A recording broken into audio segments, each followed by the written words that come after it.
Um, Thank you to all of you for being here. This is our last talk. This is our last lecture, and it's about tips for writing a systematic review and meta-analysis.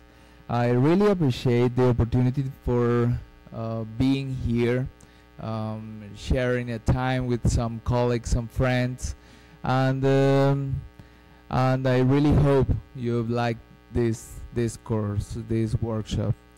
Well, remember please that we're talking about the whole process for performing and writing a systematic review and meta-analysis. Remember, the first step is formulating a clear and well-designed research question, the PICO question. Then please write a systematic review protocol and publish it. Publish it in Prospero, or if you're doing a Cochrane systematic review, then publish on Cochrane. And if you don't want to do it, there are some other ways to publish. For example, in Figshare, and then you get the DOI, and you could also use this way to publish the protocol.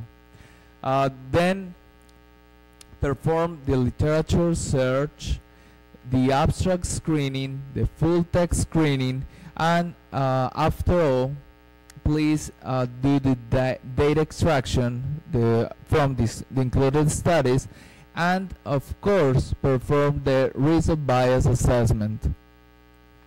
After all, please do the data analysis. You could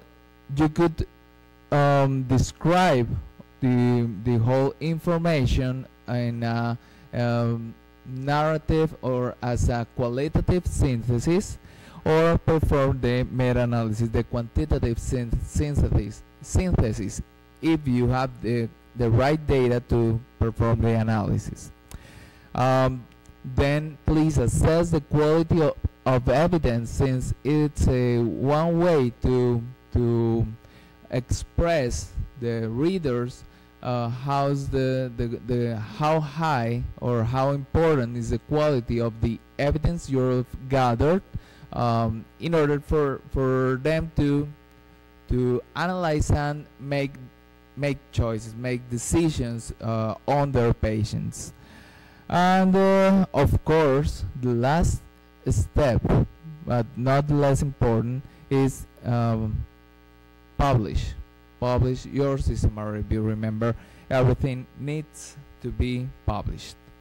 The importance of a systematic review is increasingly appreciated for clinical practice guideline development, for clinical and policy decisions. Of course, there are a lot of ways you could use this kind of information, but the quality of published systematic reviews is variable and often inappropriate, inadequate. In many cases, we're unable to judge the quality because the methods are not are poorly reported, or the systematic review is poorly conducted. So you need to realize that not every systematic review is a good one. You need to analyze, to criticize it, so you could take the best from it. Good reporting of primary studies is a crucial step for systematic review development. However, reviews, the whole bunch of reviews, are not immune to the problems of poor reporting. For example, there is only one example by Moyer in 2007. He took 300 systematic reviews. Almost half of them were Cochrane systematic reviews, but the overall quality of reporting of key aspect of methodology of methodology was very inconsistent, with particularly discouraging findings of non-Cochrane reviews. Of course, Cochrane reviews have some flaws, but the most of the flaws were found in the non-Cochrane ones. So it's important to analyze every published systematic review in a good way. So why you need to publish? It's an indicator of academic success, scientific success. You need to share your work with scientific community. You always need to get a position, need to get a job in the academic or in the scientific fields. Of course, for being up to date, when you perform systematic reviews, you're up to date on the topic, on the idea you're realizing, you're performing. You might brought your scope and the vision you have on that field, on that topic, and of course, this is one of the most important things to publish. You open your mind to a change. Every time you're trying to get something else, to get something different, and to realize that there are other options, other choices. It's important. Every article, every paper follows the same rules with some variations, but the main structure on these papers is the introduction, and at the end of the introduction is the objective, must be the objective of the article. Then the method section, the results, discussion, conclusions, and at the beginning or at the end, usually at the end of the article, you have to write the conflict of interests, the funding if you had one, and you need to follow the author guidelines. It's important for you to realize what are the rules or the recommendations for being an author. That's why I want to spend just a few seconds for you to understand or to remember better who is an author.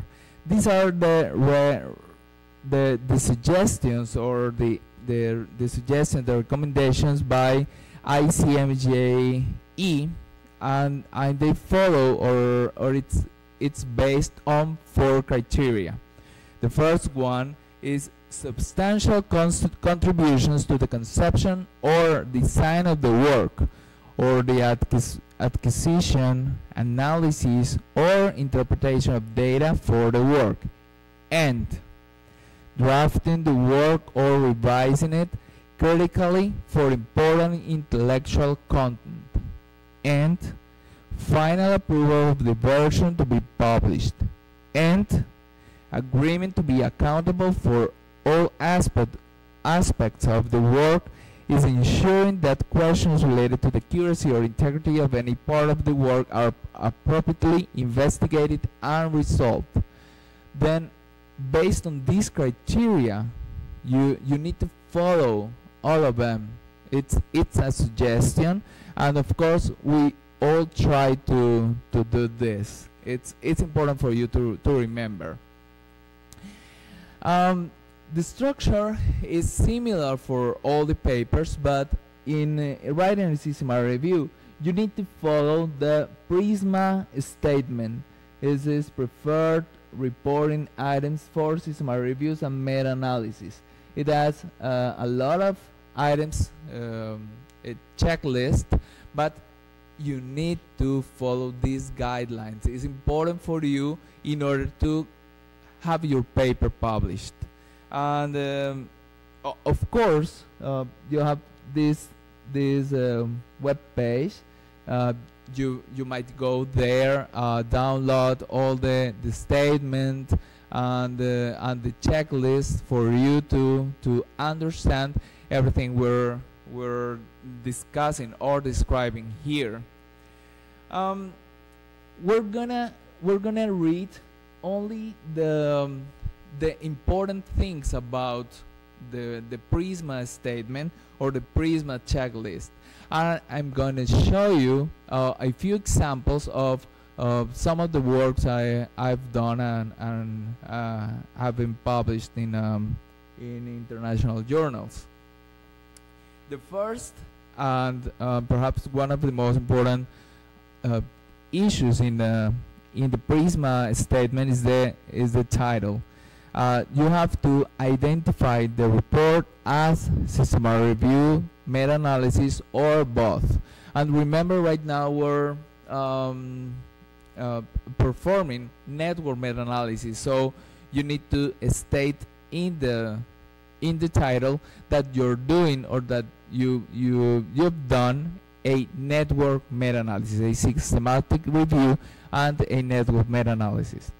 The abstract is a structure, so you need to provide a structured summary including background, objectives, data sources, study, eligibility criteria, participants and interventions, study appraisal, and synthesis methods, results, limitations, conclusions, and implication of key findings. And of course, the systematic review registration number. So remember, you need to follow those guidelines. You need to follow all the things are written, all the things written there for you to get published, for your paper to get published. Remember, you've done a lot of work, so you really need to get it published. It's a satisfaction for you. The other important topic to accomplish in the introduction is the rationale and the objectives. In the rationale, you need to describe the rationale for the review in the context of what is already known. It's related to the problem, and justifying what you're doing in your systematic review. In the objectives, you need to explicitly address the PICO question. Yeah, participants, intervention, comparisons, outcomes, and you could or you might or not describe the study design. It's not usually written there, but of course it's suggested, recommended, and you might follow that. This is one of our papers, and you know the title, Effectiveness of Phosphodiesterase 5 Inhibitors in the Treatment of Erectile Dysfunction in Patients with Spinal Cord Trauma.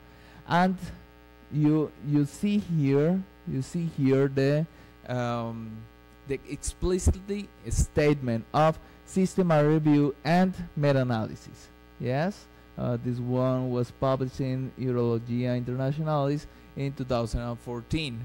But it's just for you to have an example that you need to state that your article is a systematic review and meta-analysis. Everyone you're publishing this one.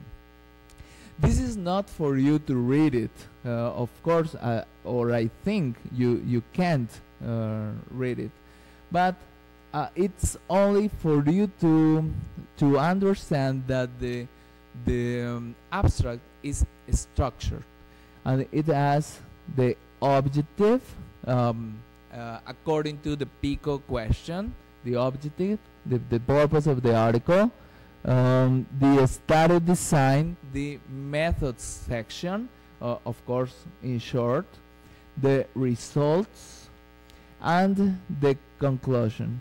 Of course, there are the keywords, but in the Prisma statement or in the Prisma checklist, it's only the structure abstract, not the keywords. So that's only for the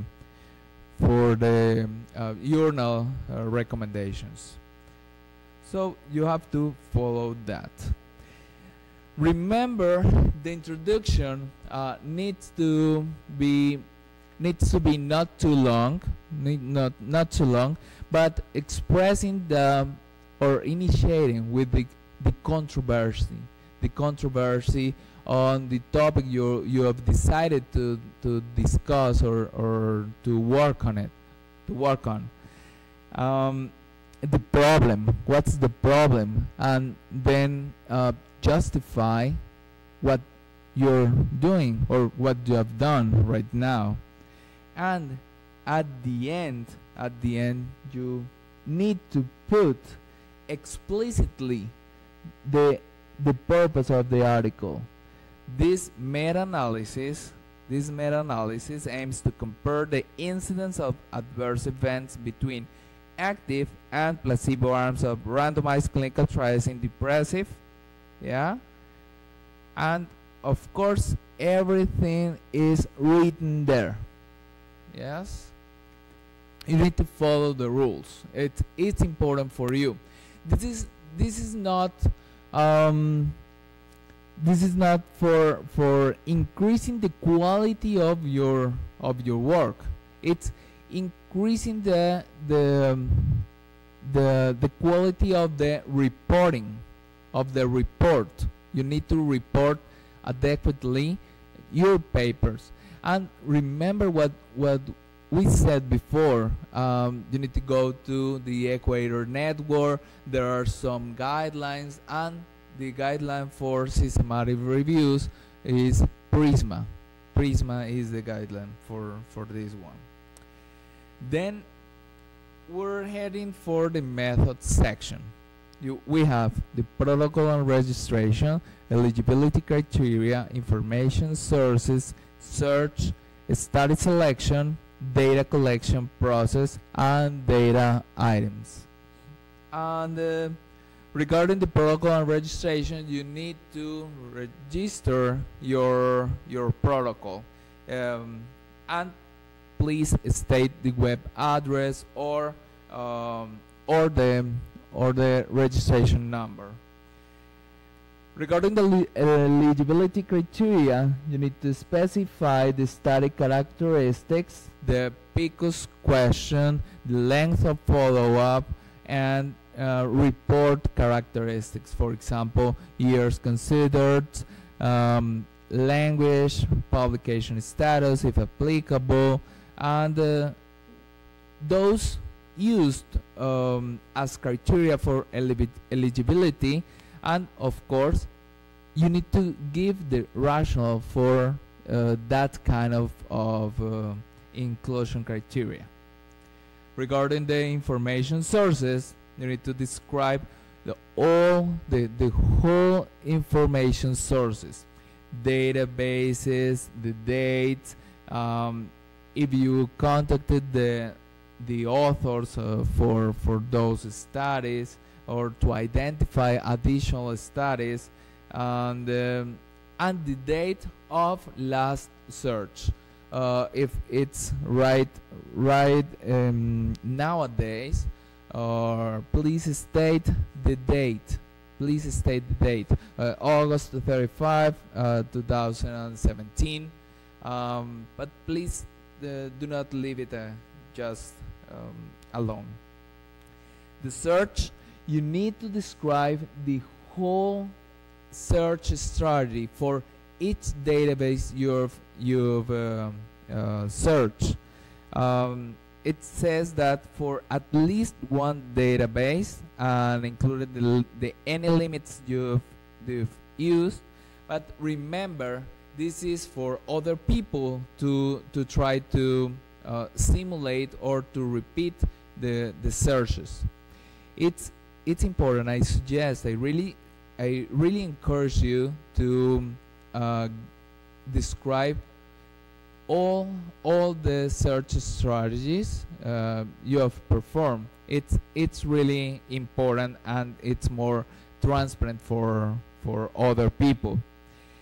And this usually goes as an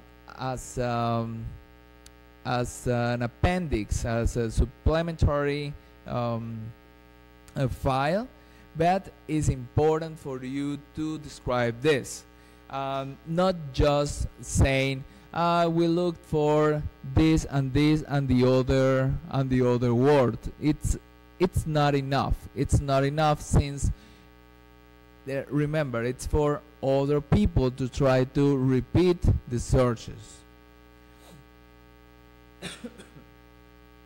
You need to state the process for selecting a study. Yeah, who and when did the screening, the eligibility to include in that systematic review, and if applicable, if you perform a meta-analysis, then who extracted and selected the data for that meta-analysis. The data collection process describes all the methods for data extraction from the studies included studies. So if you perform or if you piloted forms independently or in duplicate, or what you did for doing this, and how did you perform or confirm all those findings, all those data. It's important for you to describe there. Regarding the data items, list and define all variables for which data were sought, the PICOs regarding the inclusion criteria, funding sources. This is important for the table 1, and any assumptions and simplifications you have made. It's important that sometimes you're not getting enough information, but you can get some and ask the author for more information, and for example calculate data in order to apply or to perform a meta-analysis. Another important item in the method section is the risk of bias in individual studies, the summary measures, the synthesis of results, the risk of bias across studies, and any additional analysis you did when performing your systematic review. Regarding the 12 items, you need to describe methods used for assessing risk of bias of individual studies, including or any specification of whether this was done at the study or outcome level, and how this information is to be used in any data synthesis. It's important to describe any information regarding the risk of bias for individual studies, and if you see the number 15, you need to do this for the cumulative evidence, publication bias, selective reporting within studies, and you're getting cumulative evidence for the whole bunch, or the all included studies within and across them. Number 13, you need to state the main summary measures. What are the variables described? How are the variables described? They are categorical, continuous, regarding to time to event. So you need to express that you're using risk ratio, odds ratio, difference in means, standardized difference, mean difference, or hazard ratio, for example. It's really important to describe this after all. The synthesis, the number 14, is describe the methods of handling data. If you did a meta-analysis, it's important to describe how you combine data, how you calculate some information if there was no in the study, if you needed to look for some other information. How did you measure the heterogeneity of the results? If you use the I-square or the T-square or any other statistical test in order for the reader to understand how high was the heterogeneity in those results. What method you use to summarize results, random effect or fixed effect, it's important to describe here in this important topic. Additional analysis regarding sensitivity, subgroup analysis, meta-regression, I'm sorry. It's important to describe if you perform. If you didn't, please describe. I didn't perform any of these issues since I had, I don't know, we didn't have enough information to perform it, or enough data or enough studies to perform. Look at here at the top of the slide. You see the registration number in Prospero.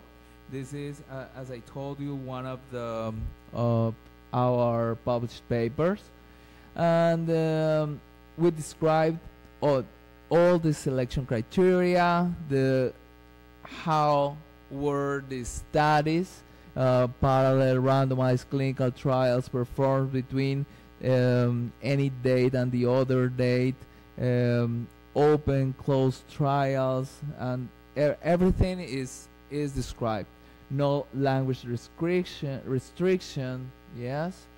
The participants, the whole description of all the participants in every single paper included in our systematic review. The interventions, we described that the planned interventions were PDE5 inhibitors versus placebo, or versus non-intervention, or versus other medical intervention. And of course, we limited the administration of by an amount of days, and without any description of the dose supplied for those drugs. The outcomes, the primary outcome was blah blah blah. It's really important to describe the outcome, the primary and secondary outcomes, but also if it's a regular one or a known one as overall survival or progression-free survival, it's okay to leave it that way. But if it's a composed outcome, please describe what the outcome is and add a reference. It's important for the reader to understand what you thought, what you tried to do during your systematic review.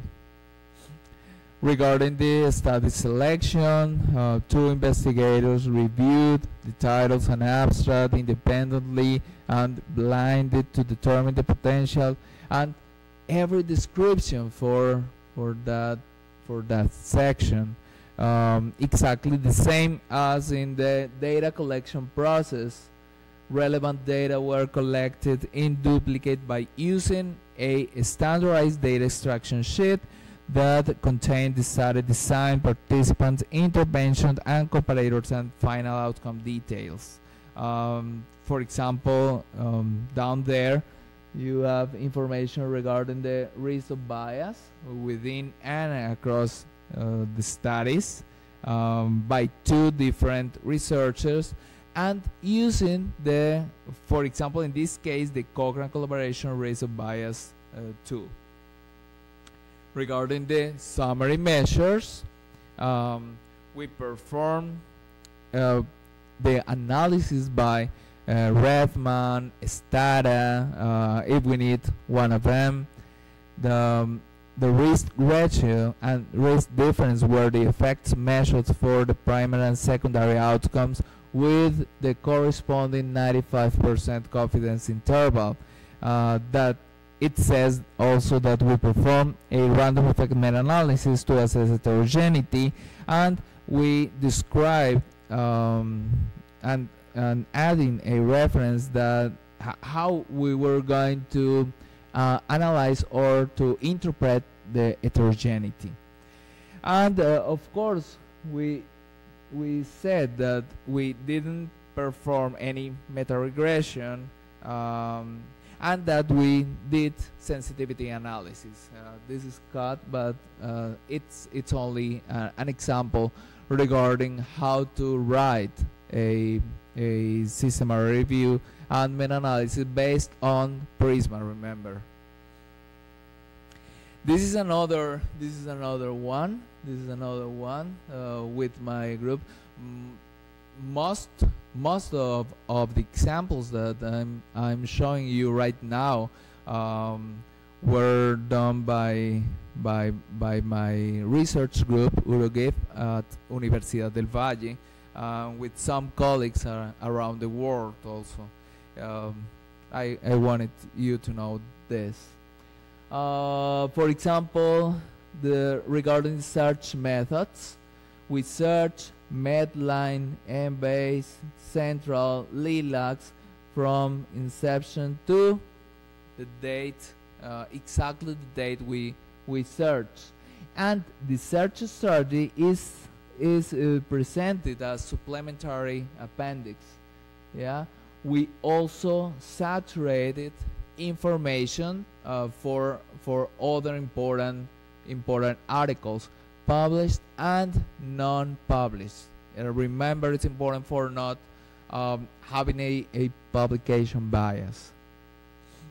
This is another one, and for you to see just an example of the search strategy. This is for Medline through a bit. The other one is Central, but of course is cut there. But it's described exactly the way you need to repeat the strategy in each database, and you might perform again the systematic review. Regarding the results, we have a lot of issues there. Regarding the results, it's a study selection, the study characteristics, the risk of bias within study, the results of individual studies, the synthesis of results, risk of bias across the study, and additional analysis. The first one is regarding the number of reference found, then how many of them were excluded, and the reasons why we excluded all those references in each stage, in the title and abstract stage, and in the full text stage. And ideally, the Prisma recommended a flow diagram. It's the figure 1 in each article.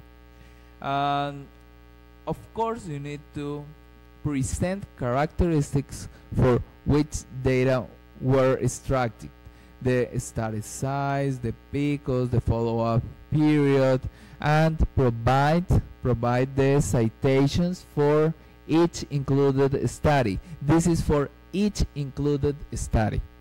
Present data on result bias of each study, of course, and if available, any outcome level assessment. For all outcomes, you need to consider the benefits, the effectiveness, or the efficacy. It depends on the case you've decided, and the harms present for each study. Yeah, the summary data for each intervention group, the effects, estimates, and confidence intervals, and ideally in forest plots. But remember, there are different ways to describe your results. Written description. You might draw a table, or you might describe in a figure like the forest plot. Regarding the synthesis of results, present the main results of the review, and of course, if meta-analysis was done, then include for each the confidence intervals and the measures of consistency. Yeah, it's so important to describe every detail regarding the summary of the effect. Present result of any assessment of result bias across studies. Remember, result bias within a study, exactly for each study, and across all of them regarding each suggested bias. Give additional analysis if done regarding sensitivity or subgroup analysis or meta-regression, and there are more items for a network meta-analysis. It's important for you to know there are more items, more issues related to the network meta-analysis. It's another thing, and you have another guideline to follow when you're performing a network meta-analysis. This is just an example for from another important paper published. This is regarding antibiotic prophylaxis in breast reduction surgery, a systematic review and meta-analysis. This was published by a friend of mine in the Journal of Plastic and Reconstructive Anesthetic Surgery. This was published in this year. We got more than 2,000 records identified by the search strategies in in all databases. 10 additional records identified through other sources. Then we just got rid of the duplicates, and we screened the title and abstract for those studies, those references, and we described why we excluded more than 2,065 records, and exactly the whole reasons for that. We finally got 26 full text and assessed for inclusion criteria, and we excluded 21 full text articles. And in each stage we describe the reasons. It's important for you to understand that readers need to be more transparent about this kind of topics. At the end, 5 studies were included in qualitative synthesis and in meta-analysis, both of them 5 studies. This is another important way to describe information gathered in your systematic reviews. Is the figure, is the table 1. The figure 1 was the last. Yeah, this is the figure 1, and this is the table 1. It's the main description of information regarding its included study. So you have here, this is another colleague. This was published this year in World Journal of Emergency Surgery.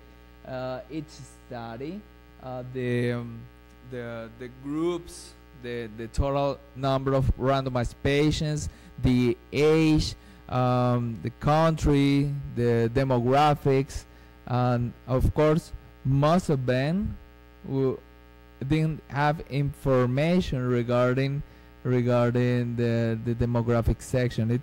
It's really important for you to understand that not all the information you need is described in the article, and most of the time authors don't answer what you ask.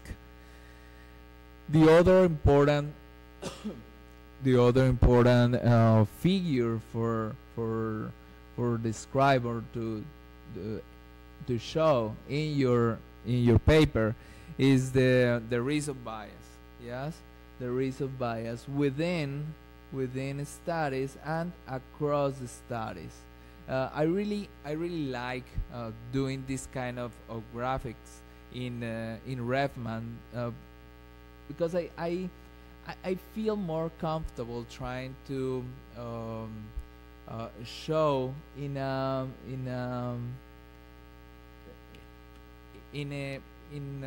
with some colors for the reader to understand what's going on with the risk of bias in those studies. And remember, we also have the great summary of findings table to describe the quality of the whole evidence, and you also need to realize that it's important to show it on your paper. Of course, right now journals are not receiving too much information, too much tables, too much figures. So if you feel it's important for the reader to understand something in a figure, in a table, please add it as a supplementary table, supplementary figure, and of course the journals might receive it. But remember some important topic. Make it simple. Make it simple, but accomplishing the Prisma guidelines. It's important for you to know. But not all of them, not all the results, not all not all the results are based on figures or in tables. You need to write down some information. So for example, this one, results of individual studies by outcome. The outcome was urinary tract infection, and then you need to describe everything related. Or regarding the other outcome, asymptomatic bacteriuria, you need to describe it. These are just examples on how to describe information for your systematic reviews. Urinary tract infection for antibiotic versus any other intervention. We included 5 studies, and I referenced those. They showed a RR 0.52, 95 confidence interval, the 0.31 and 0.89. So you need to describe also, you need to write down the specific information for the readers to understand or to analyze what your you're doing. This is just an example regarding a forest plot that it's also important to show, to share with other people. Of course, most of the people like figures more than writing, so you need to put it on your paper. We already discussed this, the authors, the events, the total in experimental group, control, the events and total in the control group, the weight for each study, and the summary, the effect, the summary of the effect for each study, the effect size for each study, and the total, the summary of the effect for all the studies, and also the I-square heterogeneity and the forest plot. Regarding the discussion, we have 3 issues, and the last one is the funding. Summary of evidence, limitations and conclusions, and the funding. You have to, the discussion is an important section. Each one of the sections describing a paper or an article or a study, the way you wanna call it, it is important. However, discussion is really, it's really a matter to understand what's going on with your findings and compare it with some others, the worldwide literature, and of course to express that you have some good things, you have strengths, and you also have limitations, but because I think none of the studies are perfect. No studies is really perfect. Of course, we try to perform a really good one, but of course we have limitations. Then it's important to describe what are our strengths, our limitations, perhaps try to describe by outcome, and consider what are the relevance, what is the relevance for some key groups: healthcare providers, users, policymakers. Discuss your limitations, and at the end conclude. The conclusion is the most important thing. If you're done a really good process in your systematic review, please just conclude related to or according to what you have done, according to your results. Provide a general interpretation of the results in the context of other evidence and the implications for further research, for future research. It's important. And of course, you need to describe if you received any funds for doing this important paper. That discussion, for example, in this one with one colleague in MD Anderson Cancer Center in Texas University, the discussion begins with the risk of ICH and major bleeding during the use of therapeutic anticoagulation for cancer-related VTE was not different between LMWH and VKA. The ICH findings were similar to those described, and of course we have more information for the comparisons for this finding, this important finding, and the whole bunch of literature published in the worldwide, and of course we need to realize that might be other systematic reviews, and we need to compare our findings with the those related to the other systematic reviews. The strengths and limitations. Describe what are the strengths, why your article, why your paper is a really good one, but of course describe that the weaknesses of this meta-analysis arise from the clinical heterogeneity between the selected papers, the inclusion of a mixture of studies, and the heterogeneity in the CGH arrays used. So describe everything. It's important for the readers, and they would understand that of course we have limitations based on this is a secondary research. We're getting the individual the study as the primary source, not the individual one. And at the end, to conclude, the incidence of localized infections of the oral cavity decreased with the use of antibiotic prophylaxis compared with placebo in patients undergoing tooth extraction. Yeah, you need to conclude exactly what you prepared, what you based on your objectives. You need to conclude based on your objective, based on you've done, and based on the result you get.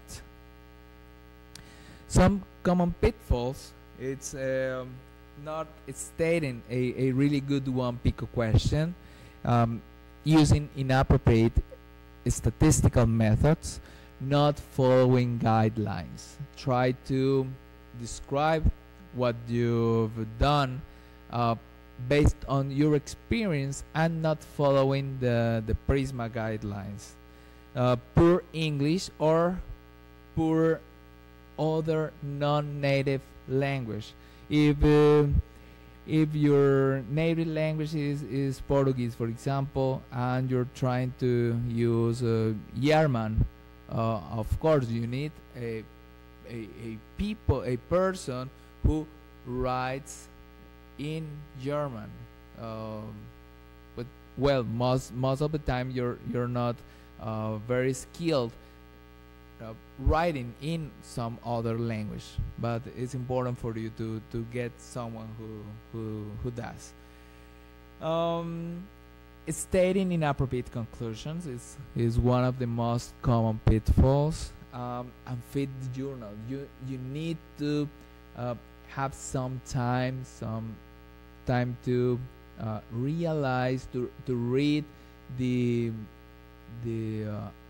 author information, the author's guidelines for each journal, and see the scope, the vision of that journal, and you need to compare it with your paper, your objective, discuss it with your research group, and discuss it with some colleagues in order for you to know if this fits your paper or not. This journal fits your paper or not. Follow the author guidelines. It's really important for you to understand that you have a guideline, the Prisma guideline, but some journals accept 4,000 words. The other journal accepts 3,000 words. The other one is structured the methods section. The other one doesn't, and each one of them it's a different word. So it's important to read carefully the instructions. Read other journals and be a reviewer for some different journals. The most you read other systematic reviews, or the most you read other papers, you're learning how to write your own paper.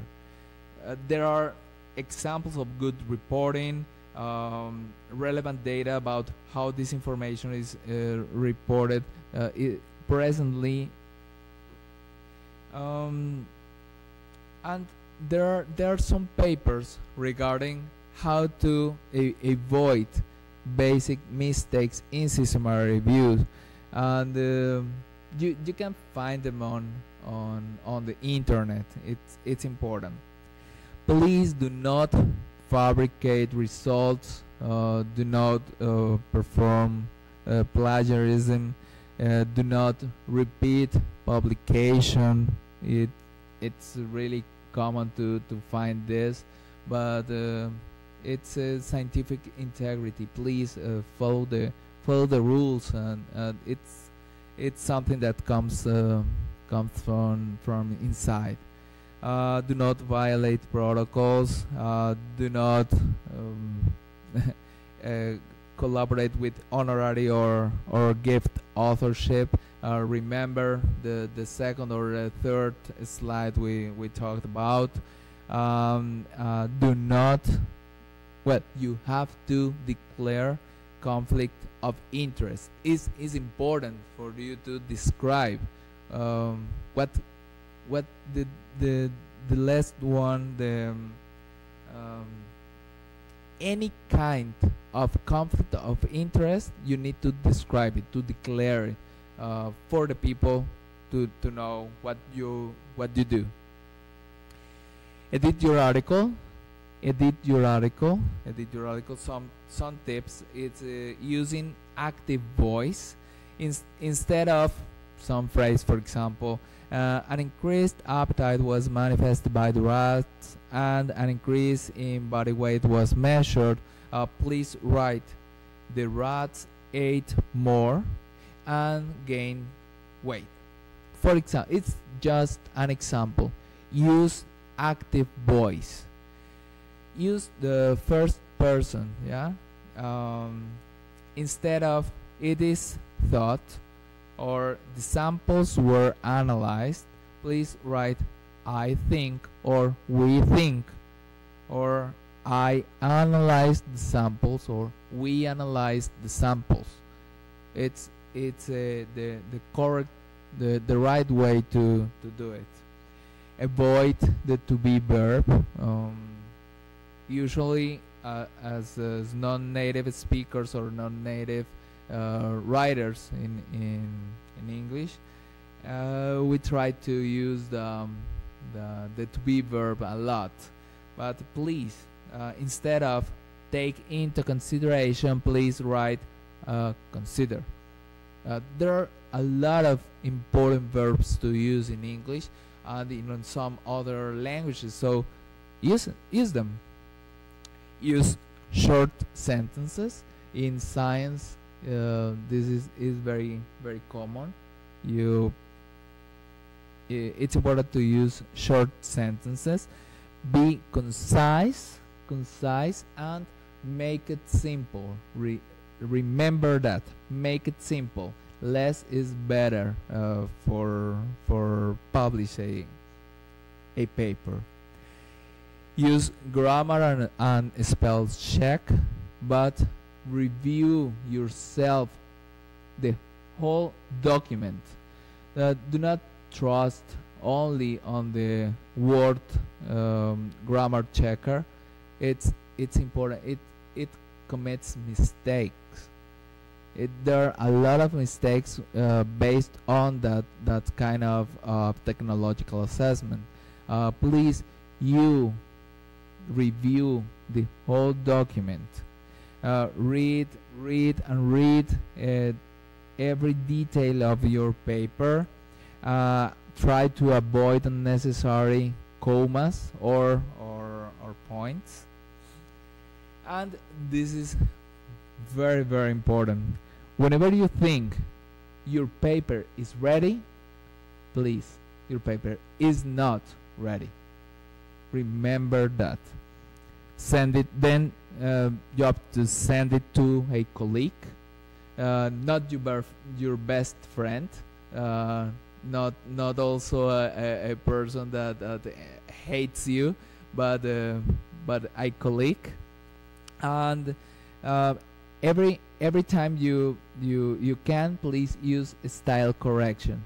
You might pay a person to do that, or in your research group you might have a person to do this job. And some conclusions: you need to read, then write, and of course at the end, after some years, you're gonna publish and publish and publish. Of course, you need to. It's gonna take some time, but it's okay. It's okay at the end. Follow the guidelines. Follow always the rules. Follow the guidelines. It's so important. Choose an adequate journal and follow the author's instructions. Accept rejections. It's very frustrating, but after all, you need to accept those rejections. Learn about the issues they describe on the rejection, and submit again. Some journal will accept your paper. And of course, when the article is finally published, it is so satisfactory. You feel really, really great. It's a very work with your group, and it's so satisfactory.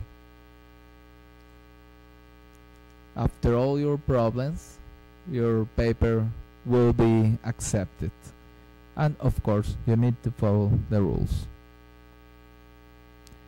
I really enjoyed the time spent here at the University of Campinas. I appreciate everything here at this university and in this city. Appreciate Leonardo, the support coming from Leonardo Reis, my colleague here, my colleague and friend. And of course all the staff in urology and the laboratories that has helped me a lot, and some friends also from Peru and some other countries. I really appreciate the time here, and of course I appreciate all support coming from my university, Universidad del Valle in Cali, Colombia, and my friends in UroGive Research Group. Thanks to all of you. It's been a pleasure, and I hope you liked and enjoyed this workshop. Thank you all.